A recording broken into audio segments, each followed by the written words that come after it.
Hi friends, welcome back to my channel. எல்லாருக்கும் வணக்கம்.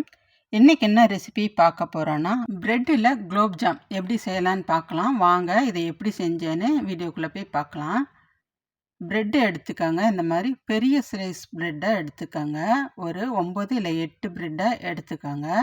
இப்போ இதை இந்த சைடில் இருக்கிற போர்ஷன்ஸ் எல்லாம் வெட்டி எடுத்துக்கிறலாம்.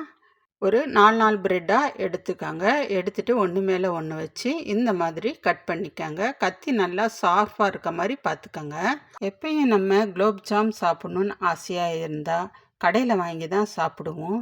இந்த மாதிரி அப்பப்போ ஃப்ரெஷ்ஷாகவே ப்ரெட்டை வச்சு செஞ்சு சாப்பிட்டிங்கன்னா ஹெல்த்தாகவும் இருக்கும். வீட்டில் செஞ்சோங்கிற அந்த திருப்தியும் உங்களுக்கு இருக்கும். இப்போ இதை எல்லாத்தையுமே சைடில் எல்லாம் கட் பண்ணியாச்சு. இப்போ இதை எல்லாத்தையும் ஒன்று மேலே ஒன்று வச்சுருங்க. வச்சுட்டு நம்ம கட் பண்ணி வச்சுருக்க சைடில் கட் பண்ண இந்த இதையெல்லாம் எடுத்து ஒரு பாத்திரத்தில் போட்டுருங்க. போட்டுட்டு இது வேஸ்ட் பண்ண வேண்டாம், வெயிலில் காய வச்சுருங்க. காய வச்சுட்டு மிக்சியில் போட்டு பொடி பண்ணி ப்ரெட் க்ரம்ஸாக யூஸ் பண்ணிக்கலாம். இப்போ ஒரு மிக்சி ஜார் எடுத்துக்கோங்க. இதை சின்ன சின்ன பீஸாக மிக்சியில் பிச்சு போட்டுருங்க. அப்போ தான் கட்டி தட்டாமல் நல்லா அரைப்படும் முழுசாக போட்டிங்கன்னா. இப்போ எல்லாத்தையுமே பிச்சு போட்டாச்சு. மிக்சியில் அரைச்சிட்டு வந்து காமிக்கிறேன். இப்போ நைஸாக அரைச்சிட்டோம் பாருங்கள். எந்த ஒரு பீஸும் முழுசாக கிடையாது. இந்த மாதிரி அரைச்சிங்கன்னா தான் உருட்டுறதுக்கு நல்லா ஈஸியாக இருக்கும். இப்போ இதை ஒரு பாத்திரத்துக்கு மாற்றிடலாம். மாற்றிட்டு இதில் இப்போ ஒரு ஸ்பூன் அளவுக்கு மில்க் பவுடர் சேர்த்துக்கோங்க. இதை சலிச்சு சேர்த்துக்கோங்க, கட்டி இல்லாமல் இருக்கணும். அடுத்ததாக மில்க் மெய்டு உங்கள்கிட்ட இருந்தால் சேர்த்துக்கங்க. ஒரு ஸ்பூனு அளவு போதும்.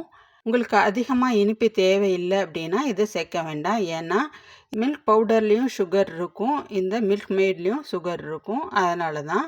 இப்போ எல்லாத்தையும் ஒன்று சேர்ந்து வர மாதிரி மிக்ஸ் பண்ணி விட்டுட்டு இந்த கரண்டியில் இருக்கிறதில் நல்லா வடித்து விட்டுருங்க. இப்போ கொஞ்சம் போல் பால் சேர்த்துக்கங்க. சேர்த்துட்டு கொஞ்சம் கொஞ்சமாக பிசைஞ்சு விட்டுருங்க. முதல்ல ஸ்பூனை வச்சு நல்லா கிளறி விட்டுருங்க. அடுத்ததாக மறுபடியும் பால் சேர்த்துக்கோங்க. சேர்த்துட்டு மறுபடியும் நல்லா மிக்ஸ் பண்ணி விட்டுருங்க. இப்போ நம்ம கையை வச்சு நல்லா பிசைஞ்சு எடுத்துக்கரலாம், கட்டி இல்லாமல். எல்லாம் ஒன்று சேர்ந்து உருண்டு வர மாதிரி பிசையணும். இந்த மாதிரி ரொம்ப கெட்டியாக பிசைஞ்சிடாதீங்க, கொஞ்சம் தளர்வாகவே பிசைஞ்சு எடுத்துக்கோங்க. அப்போ தான் சின்ன சின்ன உருண்டைகளாக உருட்டும் போது வெடிப்பு விழுகாமல் இருக்கும். இதை அப்படியே ஓரமாக எடுத்து வச்சிடலாம். இப்போ சிரப்பு ரெடி பண்ணிக்கலாம். சுகர் சிரப்பு ஒரு அடிகனமான பாத்திரத்தை எடுத்துக்கோங்க. அதில் 1 கப் அளவுக்கு ஜீனி சேர்த்துட்டு அதே கப்பில் 1 கப் அளவுக்கு தண்ணியும் சேர்த்துட்டு ஜீனி கரையிற அளவுக்கு கரண்டியை வச்சு நல்லா கிளறி விடுங்க. இப்போ எல்லாம் கரைஞ்சிருச்சு சுகரெல்லாம். இப்போ இந்த மாதிரி வரும். நம்ம கரண்டியை வச்சு எடுத்து ஊற்றும் போது நல்ல திக்கான அளவுக்கு வரணும் இந்த மாதிரி. இல்லாட்டி ஒரு பாத்திரத்தை எடுத்து பச்சை தண்ணி ஊற்றி ஒரு ட்ராப் சுட்டு பார்த்திங்கன்னா தண்ணியோட கரையாமல் இருக்கணும். அந்த ஸ்டேஜ் போதும். இது கூடவே இப்போ ஒரு ஸ்பூன் அளவுக்கு லெமன் ஜூஸ் சேர்த்துட்டு கொஞ்சம் போல் ஏலக்காய் தட்டி சேர்த்துக்கங்க. சேர்த்துட்டு எல்லாத்தையும் மிக்ஸ் பண்ணி வச்சுருங்க. நீங்கள் ஏலக்காய்க்கு பதிலாக உங்கள்கிட்ட எசன்ஸு இருந்துச்சுன்னா 1/2 ஸ்பூன் இல்லை 1/4 ஸ்பூன் அளவுக்கு சேர்த்துக்கங்க. இப்போ நம்ம பிசைஞ்சு வச்சுருக்க ப்ரெட்டை எடுத்துக்கரலாம்.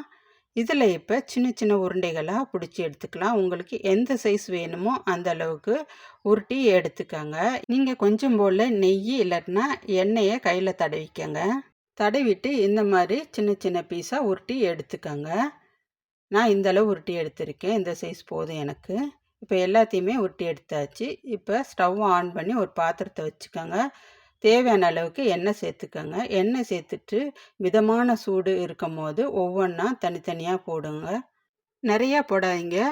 இந்த மாதிரி போட்டுட்டு ஒரு ஸ்பூனை வச்சு இல்லை இந்த மாதிரி ஒரு கரண்டியை வச்சு அப்பப்போ கிளறி விட்டுக்கிட்டே இருங்க. ஒரே இடமா இருந்தால் கருப்பாயிரும், தீஞ்சு போயிடும். இந்த மாதிரி பெரட்டி விட்டுக்கிட்டே இருங்க. கலர் நல்லா சேஞ்ச் ஆகும். இந்த மாதிரி ஒவ்வொரு சமயமும் கிளறி விட்டுக்கிட்டே இருந்தீங்கன்னா ஒரே மாதிரி உங்களுக்கு கலர் கிடைக்கும். இப்போ இந்த அளவு போதும், நம்ம எடுத்துடலாம். ரொம்பையும் ப்ரௌன் கலர் வேண்டாம், கல் மாதிரி ஆயிரும். உள்ளேயும் இந்த மாதிரி வேக வைக்கும் போது சாஃப்டாக இருக்கும். பாருங்கள், எந்த வெடிப்பும் இல்லாமல் நல்லா ப்ளைனாக பார்க்கவே நல்லா சூப்பராக இருக்குது குலோப்ஜாமு. இதை இப்போ நம்ம செஞ்சு வச்சுருக்க சுகர் சிரப்பில் சேர்த்துக்கரலாம். இதே மாதிரியே எல்லாத்தையும் பொரிச்சு எடுத்து இந்த சுகர் சிரப்போட சேர்த்துட்டேன். சுகர் சிரப்பு கொஞ்சம் போல் சூடாக இருக்கணும். அப்போ தான் நல்லா ஊறி வரும். இதை நல்லா 1 மணி நேரத்துக்கு அப்படியே விட்டுருங்க. இந்த மாதிரி உங்களுக்கு கிடைக்கும். நல்லா ஜூஸியாக இருக்கும். நல்லா சாஃப்டாகவும் இருக்கும் உங்களுக்கு சாப்பிடும்போது.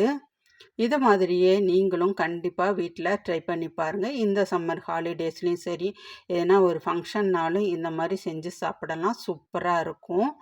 இந்த வீடியோ உங்களுக்கு பிடிச்சிருச்சுன்னா சப்ஸ்கிரைப் பண்ணுங்கள், லைக் பண்ணுங்கள், ஷேர் பண்ணுங்கள். தேங்க்யூ.